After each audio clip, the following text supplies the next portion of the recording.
ću vam pokazati aplikaciju s kojom ja snimam facecam i facecam igrice. Da počnemo. Možete i preko Mobizela, imate na mom kanalu, možete pogledati. Pa, ajde da počnemo. Evo tu je Mobizel, ovo je Du Recorder. Kad uđete u njega, pojavi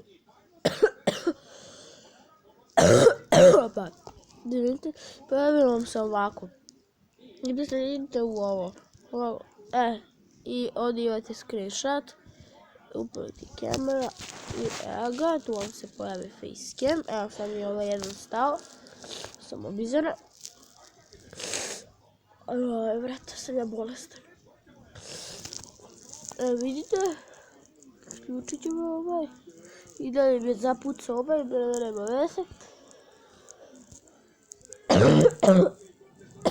I krenete snimanje slim.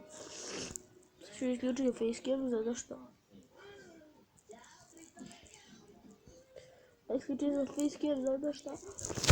je previše zapucao jer nije mogao da se koristi.